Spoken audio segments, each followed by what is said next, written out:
नमस्कार, मी सागर जोशी। TV9 मराठीच्या महाराष्ट्राचे महानिर्णय या विशेष कार्यक्रमात आपलं स्वागत। मुख्यमंत्री देवेंद्र फडणवीसांनी वरळूमध्ये 30 प्रकल्पांचा आढावा घेतला। यावेळी मुख्यमंत्र्यांनी 135 मुद्द्यांवर चर्चा करून विविध निर्णय घेतले। 3 वर्षात प्रकल्प पूर्ण करा असे आदेश यावेळी मुख्यमंत्री देवेंद्र फडणवीसांनी दिले। पायाभूत सुविधांचे प्रकल्प हाती घेतल्यानंतर ते वेळेत पूर्ण करा। प्रकल्प वर्षानुवर्षे सुरू न ठेवता ते प्रकल्प हाती घेतल्यानंतर 3 वर्षात पूर्ण झाले पाहिजेत। मेट्रो प्रकल्पाच्या शेवटच्या स्थानकाजवळ गृहनिर्माण प्रकल्प उभे करा। सुविधा प्रकल्पांसाठी लागणारा निधी तातडीने वितरित करण्याचे निर्देश। Uttan Virar sea link, Dahisar Bhayandar link road, marine drive tunnel, Vadhavan बंदर प्रकल्पाचा आढावा घेण्यात आला। मुंबईतील विविध मेट्रो प्रकल्पांचा आढावा देखील मुख्यमंत्र्यांनी घेतला। पुणे पोलिसांच्या सेवेमध्ये 5 मोबाईल सर्व्हिलन्स व्हॅन दाखल झाल्या आहेत। अत्याधुनिक सेवा देणारी व्हॅन दाखल झाली आहे। या वाहनांचा वापर संवेदनशील भागामध्ये गस्त घालणं त्याचबरोबर अतिमहत्त्वाच्या व्यक्तींच्या बंदोबस्तासाठी केला जाणार आहे। मुख्यमंत्री देवेंद्र फडणवीस आणि राज्याचे उपमुख्यमंत्री अजित पवारांच्या हस्ते या व्हॅनचं लोकार्पण झालंय। 5 अतिशय आधुनिक अशा प्रकारच्या कंट्रोल व्हॅन्स या ठिकाणी तयार करण्यात आलेल्या आहेत।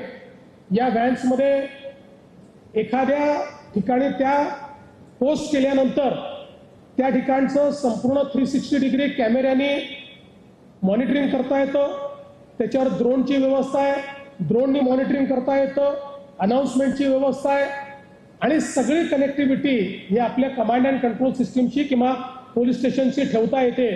त्यामुळे ज्यावेळी मोठे इव्हेंट होतात त्यावेळी एक प्रकारे आपलं छोटं आयुक्तालय म्हणून या व्हॅन्स त्या ठिकाणी काम करू शकतात। राज्यातील तंत्र शिक्षण घेतलेल्या विद्यार्थ्यांना उद्योजक होण्याची संधी मिळणार आहे। कौशल्य विकास मंत्री मंगलप्रभात लोढा यांनी ही घोषणा केली आहे। कौशल्य विकास विभाग 30 लाख विद्यार्थ्यांना यासाठी ईमेल पाठवणार आहे।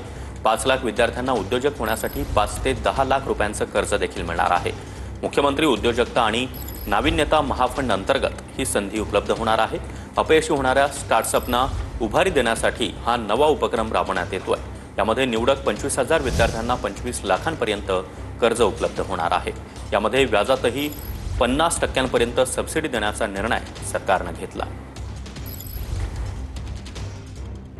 विविध तंत्र शिक्षण प्राप्त 30 लाख युवक आणि युवतींची शासनाकडे नोंद आहे।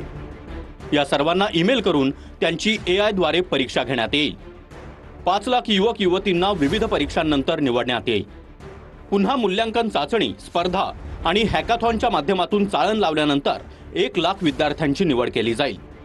अंतिम टप्प्यात 25,000 निवडक उमेदवारांना तांत्रिक सहाय्य, आर्थिक मदत, प्रशिक्षण देऊन यशस्वी उद्योजक स्टार्टअप्स तयार करण्याचं उद्दिष्ट। उपमुख्यमंत्री एकनाथ शिंदे यांनी ठाणे घोडबंदर रोडवर रस्त्याची पाहणी केली आहे। कासारवडवली ते गायमुख भागामध्ये सुरू असलेल्या रस्त्यांची डागडुजी आणि दुरुस्तीच्या कामाला त्यांनी अचानक भेट देऊन कामांचा आढावा घेतला। त्यावेळी उपमुख्यमंत्री एकनाथ शिंदे यांनी रस्त्याच्या दुरुस्ती संदर्भात अधिकाऱ्यांना आवश्यक त्या सूचना देखील केल्या।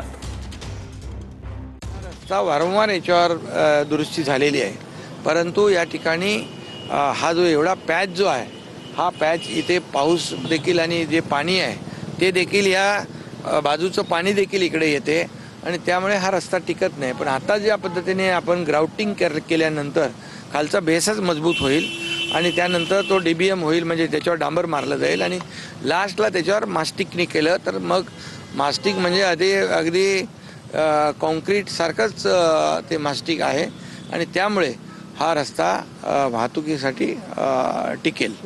राज्यातील नद्यांच्या पुनरुज्जीवनासाठी महाराष्ट्र राज्य नदी पुनरुज्जीवन प्राधिकरण स्थापन करण्यात येणार आहे। त्यासाठी कार्यवाही सुरू करण्यास मुख्यमंत्री देवेंद्र फडणवीस यांनी मंजुरी दिली आहे। राज्यातील नद्यांचं प्रदूषण कमी करून त्याचं पुनरुज्जीवन साध्य करण्याच्या दृष्टीनं एक महत्त्वपूर्ण पाऊल उचलण्यात आलंय। नद्यांचा नैसर्गिक प्रवाह राखण्यासाठी आणि पुनरुज्जीवनासाठी हे प्राधिकरण विकासात्मक भूमिका बजावणार आहे। मुख्यमंत्री देवेंद्र फडणवीस यांच्या अध्यक्षतेखाली मंत्रालयामध्ये या संदर्भात बैठक पार पडली। या बैठकीला पर्यावरण मंत्री पंकजा मुंडे या देखील उपस्थित होत्या।